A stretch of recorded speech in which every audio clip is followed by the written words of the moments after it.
At 18 years old, I set off to the seas of Southeast Asia, and I decided to train to become a dive guide and work in the scuba diving industry. Thank you. I thought it was awesome too. I was fully prepared for the year before me. I embarked on this journey ready to understand all that there was to know about diving. And honestly, I was really just prepared to show up to work in my bikini every day and chill with hot, sophisticated European men on the beach after work and drink beers as we talked about existentialism and the mucous membranes of parrotfish. I began this journey by starting out in 6 weeks of dive guide training, is what they call it. So, I'm 18 years old. I basically know all there is to know about the world. I just graduated high school, so naturally I'm ready.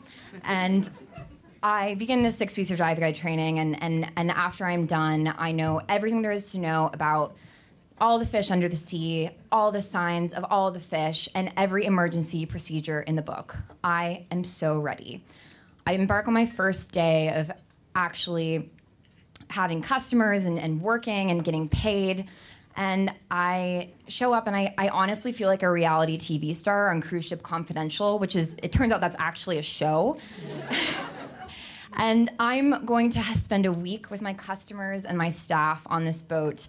We're gonna hang out together. We're gonna be under the beautiful sun of Southeast Asia, and I'm going to have so much fun. My first two customers are a father-daughter duo, and this feels particularly significant to me because the first time I ever went diving was when I was about her age, like mid-tweens, and my dad actually took me diving that first time. So I was really excited about it. And I give them the whole briefing. I go over everything, go over the whole dive. We're ready to go. I tell them about what we're gonna do, what to expect, that the sharks aren't gonna kill you, and go over all the signs. Everything will be okay. Tell me if you have a problem, and then really tell me if you're out of air, because then I know you're basically about to die. And so we embark on the dive, and I'm really kind of ignoring the color draining from the daughter's face with every word that I say. But we jump in the water, and I make sure everything's okay. We start going down. And after a couple of meters, this girl stops. She can't go down any further. And I know exactly what to do. I have been trained in this. I go up to her and I grab her arm and I say, there's probably a problem with your ears, so we're gonna go up just a little bit. You're gonna clear them, and then we're gonna go down. So I grab her arm, I take her up, when all of a sudden she is ripped downwards, away from me. And all I hear is the muffled scream from behind her regulator as she leaves my sight. Just, and like I said, I have been trained so well to recognize that when you see a lot of bubbles, it's probably not a good sign. And this girl is turned into the underwater equivalent of a fire hydrant on full blast. And the cause of this issue? The father.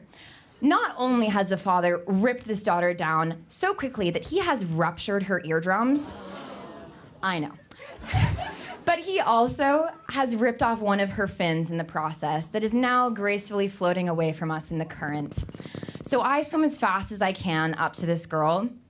I extract her one fin from her flailing feet, shove it between my legs, rip off my two fins, shove them on her feet, and then moments later, I am turning around and swimming one fin after the father as he tells me that not only is he not okay, but he's out of air. And at 18 years old, I am fully convinced that my life is over and we're all about to die. Thankfully, no one dies that day. We were all totally okay. But I really start to regain my confidence after, a couple weeks working still. I literally have just faced the worst case scenario of that all the dive books that I studied so hard have told me that will probably happen at some point, but actually you'll never really encounter because they're so rare. So I basically feel like a hero.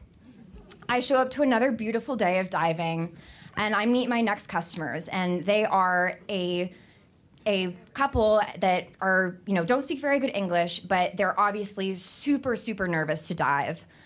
but I know exactly how to reassure them. I go up to them and I smile. I talk in my most soft and reassuring voice, and I tell them that everything will be just okay. And as we approach the dive site, we're getting on our wetsuits, we're peeling them up our legs, and the guy turns to me and asks me in such a nervous voice and in broken English, what happens if I have to go under the water? And I say, well, you just go in your wetsuit. No problem. So, oh yeah, you know where this is going. So we begin our dive. It's so fantastic. I point out the most beautiful creatures under the water. I show them all there is to know about the ocean. And we all surface smiling. We make our way back to the boat. We're all laughing, chatting. I have no idea what anyone is saying, and they don't know what I'm saying, but it's all great. And I watch in horror as this man pulls himself up onto the deck of the boat with brown streaming from his wetsuit leg.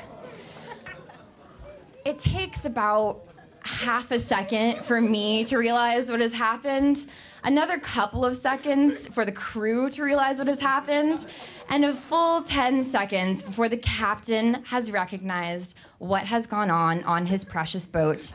And he comes running out of the deck, screaming at this man in Indonesian, "Pendotuki maya pakakamu bodo?" Which, roughly translates as, "Fucking shit tits, are you stupid?"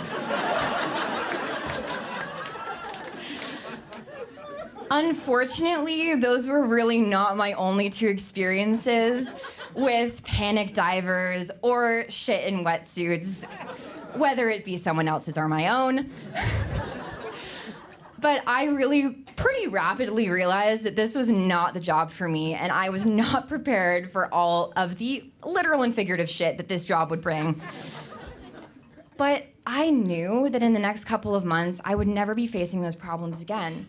I would never have to deal with controlling men or overprotective people or panicked people or bodily fluids because I was going to college. Thank you. All right, Chloe King.